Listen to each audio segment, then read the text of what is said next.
amis, d'abord merci d'être parmi nous à Mont-de-Marsan ce jour. Ce jour est important, pourquoi? Parce que les droits d'eau sont remis en cause sur notre territoire de la Dour. Alors peut-être, pour beaucoup d'entre vous qui au quotidien travaillez sereinement, avec sérieux, en étant des gestionnaires de tout au quotidien, vous ne suivez pas tous les petits avatars qui peuvent arriver à notre métier. Et en fait, qu'est-ce qui se passe exactement sur notre territoire? C'est que vous savez que sur la Dour, on a dû mettre en place un organisme unique en 2013. On a marié les 4 conseils départementaux, les 4 chambres d'agriculture pour bien gérer la Dour, puis que c'est quelque chose qui se faisait antérieurement. Ça a été quelque chose de naturel parce que tout le monde est responsable à ce niveau-là. Ensuite, en 2017, notre organisme unique a demandé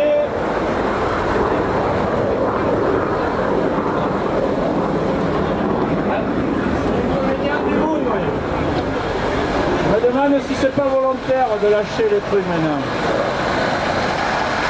Et donc il nous est arrivé que on a demandé une AUP, l'autorisation globale pour tous les irrigants que nous sommes. Dans la foulée en 2018, 4 associations environnementales ont déposé un recours contre cette autorisation, ont attaqué l'État. Et c'est ça qui a été jugé 2 ans et demi après par le tribunal de Pau en janvier. Et donc, on nous propose quoi? De nous suspendre l'autorisation pluriannuelle, de suspendre toute la bonne gestion qui a été mise en place depuis 4 ans.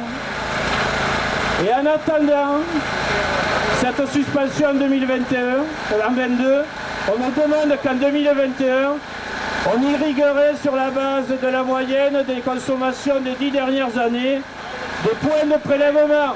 On en a 11 500. Sachant que c'est l'administration qui devrait prendre le relais. Elle en est incapable. Elle n'a même pas les mêmes logiciels qu'on peut avoir sur les 4 dernières années de gestion de l'Irrigadour. Donc ça, c'est quelque chose qu'on ne peut pas accepter. Et aujourd'hui, on est en suspens par rapport à ça.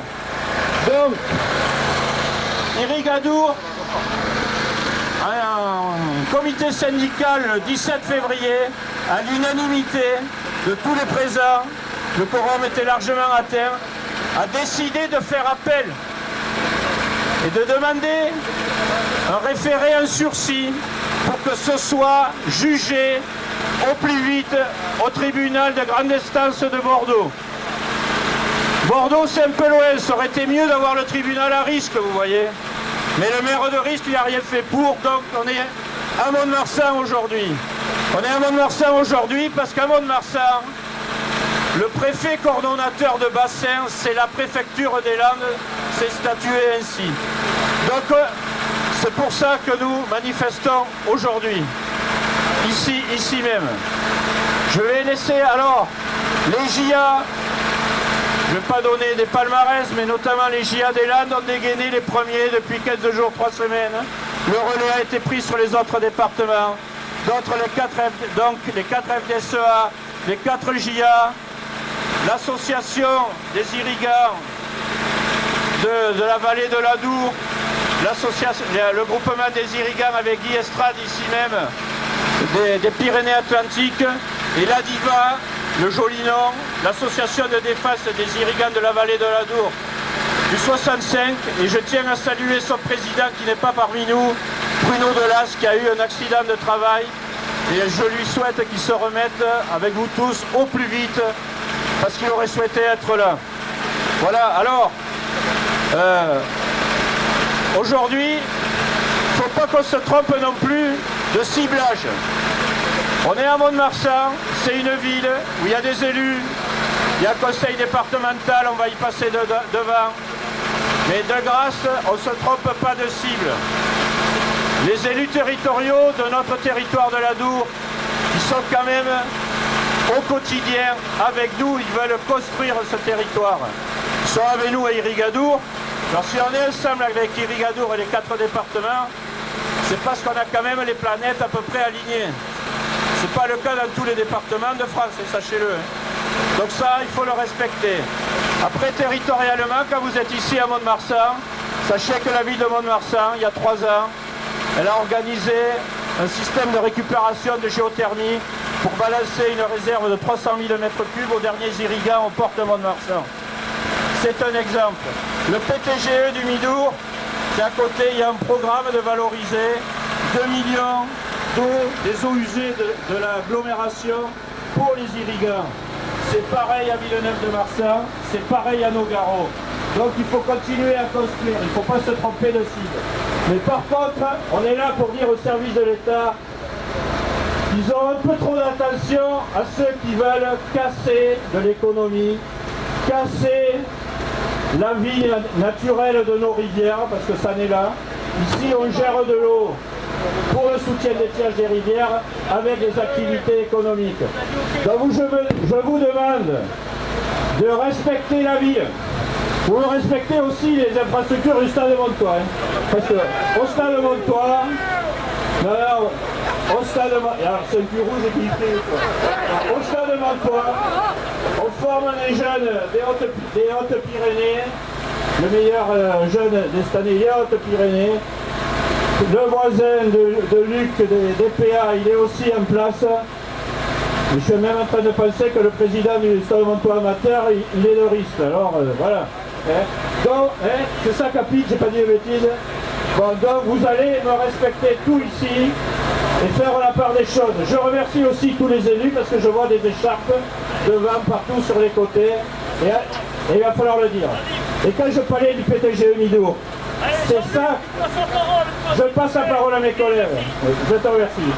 Le seul truc, c'est que les assos là, qui nous veulent du mal, elles ont voté comme nous pour construire le PTGE Midour et elles attaquent notre AUP. On ne peut pas supporter ça. A tout à l'heure.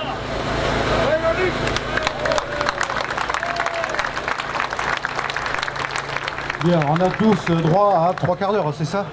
Comme Jean-Luc. Bon, écoutez, beaucoup de choses ont été dites. Si on est là aujourd'hui, c'est parce que jusqu'à présent, ce que nous avons fait, c'est suivre ce qui était instinctif chez nous, c'est-à-dire avoir de bonnes pratiques, c'est-à-dire construire, c'est-à-dire en permanence innover et chercher à être les plus efficaces au possible. C'est ça qui a guidé la construction de l'Agile, c'est ça qui a guidé de toute façon notre métier. Et aujourd'hui, si vous êtes nombreux, c'est parce qu'on en a assez d'être otages. Et c'est aujourd'hui tout ce que l'on a fait sur demande de ces associations environnementales, sur commande de nos ministères, qui se retournent contre nous. C'est bien pour cela qu'on est nombreux. Vous n'êtes pas que des agriculteurs ici aujourd'hui, vous êtes non seulement des citoyens, mais vous êtes aussi des acteurs économiques majeurs. Vous êtes des élus. C'est tout cela qui aujourd'hui fera notre force. On veut non seulement tout à l'heure convaincre la préfète coordonnatrice du bassin qu'il lui faut impérativement attaquer cette décision scélérate, mais ce qu'on veut lui dire, c'est qu'on ne pourra plus continuer à être otage de l'environnement. L'environnement, c'est ce que l'on fait tous les jours. C'est pas ce qu'une doctrine voudrait faire de nous. Je vais vous donner juste un exemple très vite qui résume l'état d'esprit aujourd'hui de nos opposants. Il y a peu de temps, au niveau de la région Nouvelle-Aquitaine, plus exactement au Césaire, nos amis environnementalistes ont travaillé sur l'écriture d'un rapport pour la nouvelle agriculture. Dedans, ce qui y figure mot à mot, c'est que le foncier agricole est un bien commun. L'eau est un bien commun. Tout ce que ces gens-là veulent, c'est s'approprier tout doucement de notre droit de produire. Et leur seul projet, c'est de dire, visons juste l'autonomie, pas plus. Tant pis si aujourd'hui d'autres territoires vivent en tout cas beaucoup plus difficilement et n'ont pas notre chance et n'ont pas notamment toutes les infrastructures qu'on a construites. Donc c'est ça qu'on est venu dire aujourd'hui. On en reparlera, on reprendra la parole derrière. Ce que je voulais également remercier, c'est l'ensemble des organisations professionnelles et des organisations économiques qui sont à nos côtés, des structures, quelles qu'elles soient, qui sont à nos côtés, vendeurs de matériel, semenciers, mais également marchands de matériel d'irrigation, de tracteurs. Vous êtes tous là pour dire il n'y a pas de vie sans l'agriculture. Et il n'y a pas de vie sans cette agriculture qu'on a construite depuis des années, cette agriculture autour de l'économie, autour du respect de chacun et autour également de quelque chose de fondamental, c'est un équilibre social. Voilà ce que je voulais vous dire.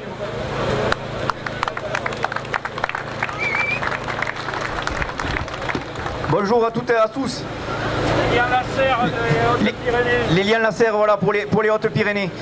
Ça doit être un moment fort aujourd'hui, un moment où notre société doit comprendre que c'est l'agriculture plurielle qui est là aujourd'hui. Ça a été rappelé par Jean-Luc tout à l'heure à l'introduction, un contexte. Je vous garantis que les explications, ça fait 15 jours que cette manifestation elle est préparée.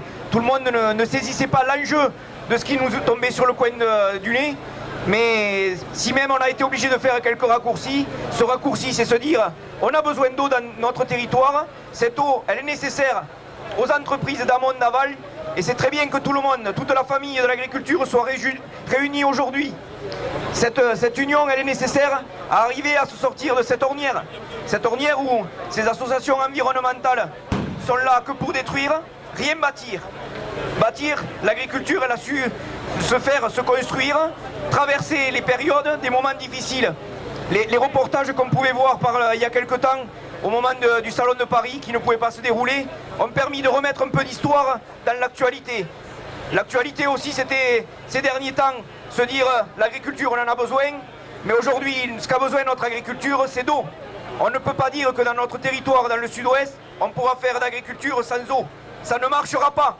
La théorie des bureaux parisiens, elle ne marche pas ici. La théorie, c'est vous. C'est vous, les entreprises, c'est ce que nous faisons. Ça a été dit, nous avons su évoluer, nous évoluerons encore. C'est un enjeu de demain, il est certain d'évoluer.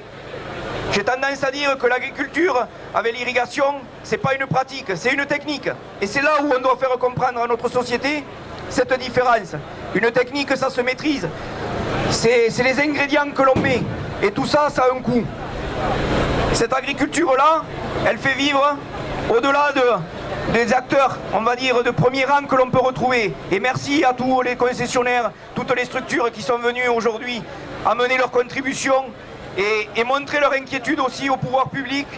Parce que là-dedans, ces associations doivent bien comprendre que le modèle économique qu'elles construisent sur attaquer systématiquement au quotidien pour en faire un modèle économique, que l'État contribue aussi à alimenter avec des subventions, des aides à des associations. Aujourd'hui, ça ne produit rien. Ça ne contribue en rien à préserver l'environnement. Les premiers préservateurs de l'environnement, c'est tout le monde qui est ici. Et ça, nous devons être capables de l'expliquer, de le faire perdurer. Il en va de la vie économique de notre territoire.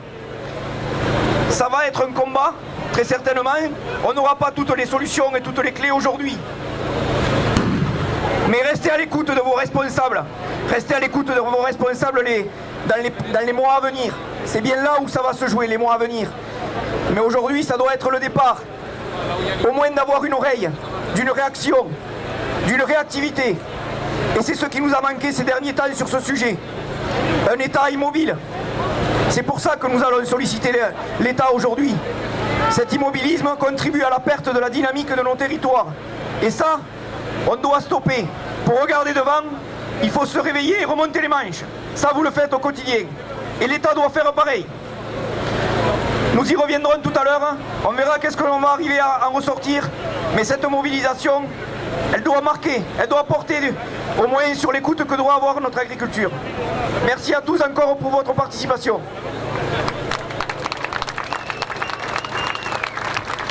Bonjour à toutes et à tous. Encore un merci d'être aussi nombreux.